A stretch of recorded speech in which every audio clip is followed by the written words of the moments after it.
dream? What kind of a dream? Well, last night, it was awful late, I guess. I woke up and looked out my window, and guess what I saw? What? Mr. Connor. Mike? Uh-huh. A sort of coming from the pool with both arms full of something. What do you think it turned out to be?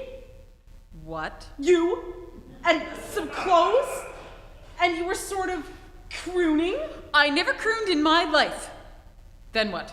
Then he carried you into the house, and I could hear him take you into your room. Mike and me. Well, I'm going crazy. I'm standing here on my own two hands and going crazy. What else? Well, after that... Good morning, everybody. Oh, well, morning. Connor, how do you feel? Well? Mike, what's happened to your chin? My chin. Oh. Well. Tracy, I didn't get a chance to tell you. When Mr. Connor came out again, George was waiting for him. No. Yes. And Mr. Connor sort of got hit on the chin. George? No. Me. You? Dex, you were there too? Good grief, why didn't you sell tickets? I'll say Dexter was there. What a clip he gave me. I'm sorry, Mike. I thought I'd better hit you before George did. He's in better shape than I am. Dex? Mike? Will somebody please tell me what happened before I go stark raving mad? On the level, you don't know. Of course I don't know. I don't remember anything. Ah, lucky Tracy. She's drawn a blank. Shut up, Dex. Mike, you tell me. Well, you see... Tracy, Tracy! Are you ready, darling? The guests are all here and the bishop's waiting. Oh dear, where is George? George, good heavens, Tracy, I forgot. He was here at 10 and left this note. For me? I wonder what it could be. Go on, read it out loud, Red. We're all friends. Yes, I will. Listen to this. Quote, "Your conduct last night was so shocking to my ideals of womanhood and my attitude towards you and the prospects of a happy and useful life together." Tracy? Hello, George. Tracy? I didn't dream you, all these people. Why? It's only a letter from a friend. They're my friends too. I thought I ought to come and explain. I mean, I was It's clear enough, George. You're chucking me over, and good riddance. Well, after all, I have a point, you know. On the very eve of your marriage. Just a minute. George, Mike, why don't you tell him what happened last night? Well, exactly 2 kisses and 1 light swim, after which I deposited Tracy in her room and I left. You mean to say that's all there was to it? I do. Why? Was I so terribly unattractive, Mike? So distant? So forbidding? No, you're extremely attractive and far from distant or forbidding. But you were also, well... Pretty pixelated, Red. Yeah, and there are rules about that. Thank you, Mike. I think men are wonderful. Tracy, perhaps I was a little hasty. But, well, a man does expect his wife to... To behave herself, naturally. To behave herself naturally. Will you please? Well, I'm sorry. Tracy, if you're willing to let bygones be bygones, what do you say? Goodbye, George. I beg your pardon. I said goodbye. But we were... You see, you're much too good for me, George. You're 100 times too good. And I'd make you most unhappy. Most. Very well. If that's how you want it, possibly just as well. Good day.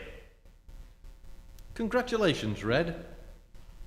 Or is that proper without a groom? Maybe we can make it proper, Tracy. Yeah, Mike?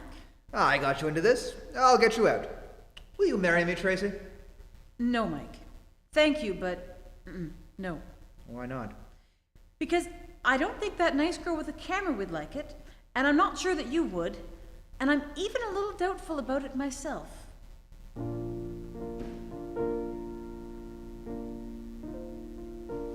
There goes your wedding music, Tracy.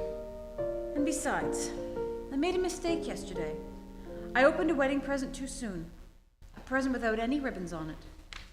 Red? Just a picture of a boat. A boat I don't think I've ever forgotten. Red. I've got an old wedding license. The one we didn't use when we eloped. What do you say? Dex? Dex, are you sure? Not in the least. But I'll risk it. Will you? And you wouldn't be doing it just to save my face? Why shouldn't I save it? It's a nice little face. Oh, Dex, I'll be yar this time, darling. I promise, I'll be yar. Be whatever you like. You're my redhead. You all set? All set.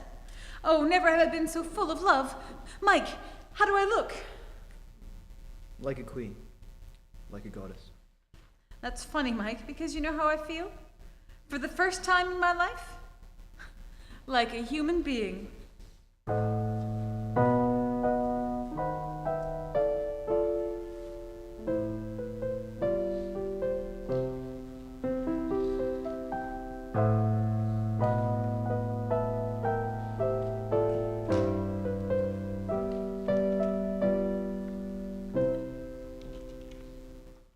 And now, here's a word from one of America's best-known beauty authorities, Lady Esther.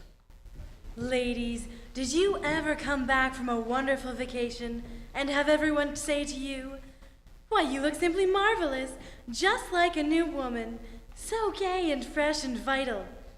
Well, women write and tell me that's the kind of new, fresh, vital look that comes to their skin when they try my romantic spring shade of face powder, my lovely bridal pink. You see, Lady Esther Bridal Pink is not just a new shade of face powder. It's a new kind of powder shade that ends all guesswork about the right shade for you.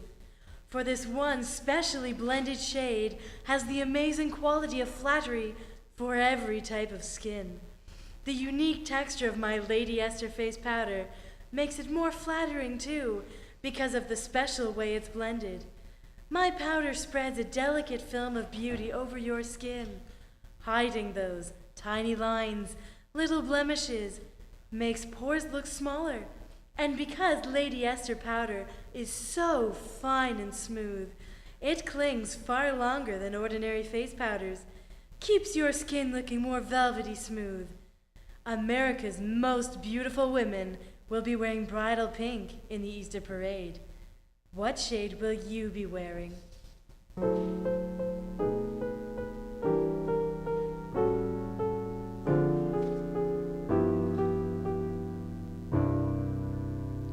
Thank you and good night. This is CBS, the Columbia Broadcasting System.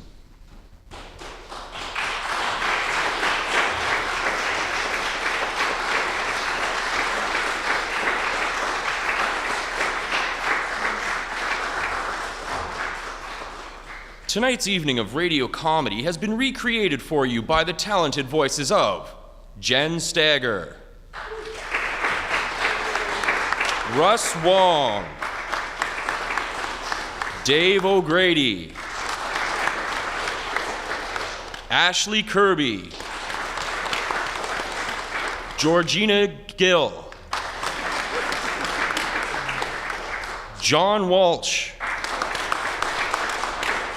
Eric Logan, and Heather McDonald.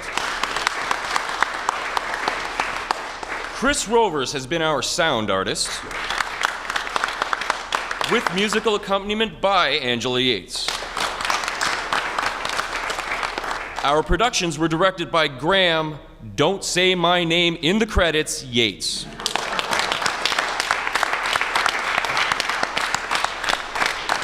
This is Ty Zinger. On behalf of the Kitchener-Waterloo Little Theatre, thank you and have a good night.